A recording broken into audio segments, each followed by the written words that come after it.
হাত না তুলেও দোয়া করা যায়, হাত তুলেও করা যায়, কিন্তু বিষ্ণু বলেন হাত তুলে চাও, কারণ ইন্নাল্লাহা হাইয়ুন কারীম, আল্লাহ বড় লাজুক এবং লজ্জাশীল। বান্দা যখন হাত তুলে ভিক্ষুকের মতো কিছু চায়, ওই হাত খালি হাতে ফিরিয়ে দিতে আল্লাহ লজ্জা লাগে, খালি হাতে ফিরিয়ে দিতে আল্লাহ লজ্জা পান। হাত তুলে চাইবেন, দোয়াতে আল্লাহর নামগুলো ধরে ধরে ডাকুন, ইয়া আল্লাহ, ইয়া রহমান, ইয়া রহিম, ইয়া হাইয়ু, ইয়া কাইয়ুম বিরহমাতিকা আস্তাগীথ। আল্লাহর নাম ধরে ধরে চান, ওই দোয়া আল্লাহ কবুল করবেন। বিশ্বনবীর উপর দুরূদ পড়েন, যে বিশ্বনবীর উপর দুরূদ পড়ে না, ওই দোয়া আল্লাহর কাছে কবুল হয় না, এটা আকাশে পেন্ডিং থাকে। কুল্লু দুআ মুআল্লাক মাহজুব বাইনাস সামাই ওয়াল আরদি মা লাম ইউসাল্লা আলাইয়া। বিষ্ণু বলেন সব দোয়া আকাশে পেন্ডিং থাকে যতক্ষণ না আমার উপর দুরূদ পড়া না হয়। মোবাইলে দেখবেন ব্যালেন্স না থাকলে মেসেজ পাঠালে কি হয়ে থাকে, ওটা পেন্ডিং, আবার টপ আপ করলেই সেন্ট। আপনি যে বলেন হুজুর আমার দোয়া কবুল হয় না, কেন হয় না বুঝছেন এবার? হ্যাঁ, নবীর উপর দুরূদ পড়েন নাই তো। আল্লাহুম্মা সাল্লি ওয়া সাল্লিম ওয়া বারিক আলাইহি। শুরু করবেন বিষ্ণু নবীর উপর দুরূদ দিয়ে, মাঝেও পড়বেন, শেষেও পড়বেন, আগেও পড়বেন, পরেও পড়বেন। আপনার দোয়া কবুল করবে কে? একাগ্র চিত্তে চাইতে হবে আল্লাহ তাআলার কাছে। ইফতারির আগে দোয়া কবুল হয়, দোয়া করবেন। বৃষ্টি যখন পড়ে দোয়া কবুল হয়, দোয়া করবেন। আর দুআউ মুস্তাজাবা বাইনাল আযানি ওয়াল ইকামা, আযান ইকামতের মাঝখানে দোয়া করলে দোয়া কবুল হয়। আম্মা আব্বা দোয়া করলে দোয়া কবুল হয়। হজ থেকে যে রিসেন্ট ফিরে আসছে তার কাছে যে দোয়া চাবেন, দোয়া করলে দোয়া কবুল হয়। খাতমুল কোরআনের পরে দোয়া করলে ওই দোয়া কবুল হয়। মাজলুম দোয়া করলে ওই দোয়া আল্লাহ ফেরায় না। নিজেকে ছোট করে চাইবেন। ফাসআলুল্লাহ বিবুতুনি আকুফিকুম। বিষ্ণু বলেন তোমাদের হাতের তালুগুলো উপরের দিকে, ভিক্ষুকরা যেমন চায়, স্যার 2 দিন ধরে কিছু খাই নাই স্যার, 2টা টাকা দেন, এই যে এইভাবে যে চায় হাত পাতে, এরকম হাতের তালুগুলো উপরের দিকে করে ভিক্ষুকের মতো আল্লাহর কাছে চাও, হাত তুলে চাও।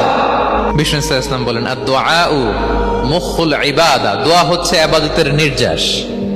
দোয়া কি? ইবাদতের নির্যাস। এবং আল্লাহর কাছে চাইলে আল্লাহ খুশি হয়, না চাইলে আল্লাহ বেজার হয়। ইন্টারেস্টিং না ব্যাপারটা?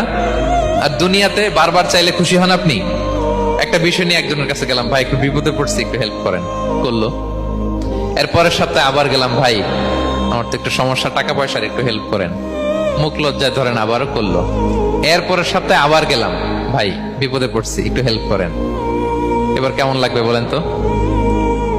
আচ্ছা গেল। এর পরের সপ্তাহে আবার, এবার কি করবে? দৌড়ানি দিবে লাঠি লয়া, ঠিক কিনা বলেন? তুমি মামুর বাড়ির আবদার পাইছো না, প্রতি সপ্তাহে সপ্তাহে বিপদে পড়ছি। তার মানে এই দুনিয়ার হাইসিয়াত হচ্ছে বারবার কারো কাছে কোনো ইস্যু নিয়ে যাওয়া যায় না, বারবার কোনো ব্যাপার নিয়ে কারো কাছে চাওয়া যায় না। চাইলে সে রাগ করে, অখুশি হয়, কিন্তু আল্লাহর কাছে এটা বিপরীত। বিষ্ণু বলেন ইন্নাহু মান লাম ইয়াসআলিল্লাহা ইয়াগদাব আলাইহি। যে আল্লাহর কাছে বারবার বারবার চায় না, আল্লাহ তার উপর রাগান্বিত হয়ে যায়। আর বারবার বারবার বারবার তার কাছে চাইলে আল্লাহ তাআলা তার প্রতি খুশি হয়ে যায়।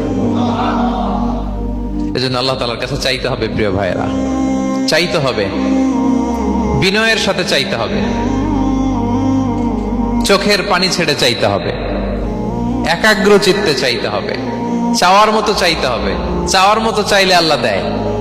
যারা চাইতে পারে আল্লাহর কাছে, তারা আল্লাহর কাছ থেকে নিয়ে ছাড়ে। কিভাবে চাবো? একাগ্র চিত্তে চাইতে হবে।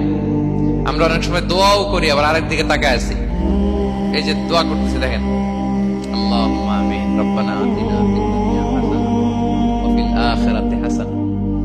দোয়াও করতেছে, ইন্টেরিয়র ডিজাইনও দেখতেছে। এটা দোয়া হইছে? কথা বলেন না কেন? দোয়া হইছে? আবার দোয়াও করতেছে, দোকানের হিসাবও মিলাইতেছে, রব্বানা আতিনা ফিদ দুনিয়া।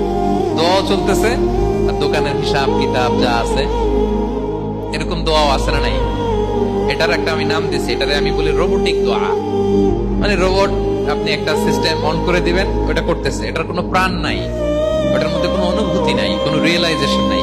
এই অনুভূতিহীন দোয়া আল্লাহ কবুল করেন না, আল্লাহ কবুল করেন না। আপনার দোয়ায় প্রাণ থাকতে হবে, এখানে আপনার ধ্যান থাকতে হবে, মন থাকতে হবে, আপনার আকুতি থাকতে হবে, চাওয়ার মতো আল্লাহর কাছে চাইতে হবে। কিভাবে চাবেন? বিনয়ের সাথে চাবেন, আর ইয়াকিন রাখবেন আমার দোয়া আল্লাহ কবুল করবেই। উদুল্লাহ ওয়া আনতুম মুকিনুনা বিল ইজাবা। এমন ভাবে আল্লাহর কাছে চাও যে তুমি নিশ্চিত আমার দোয়া আল্লাহ কবুল করবেনই।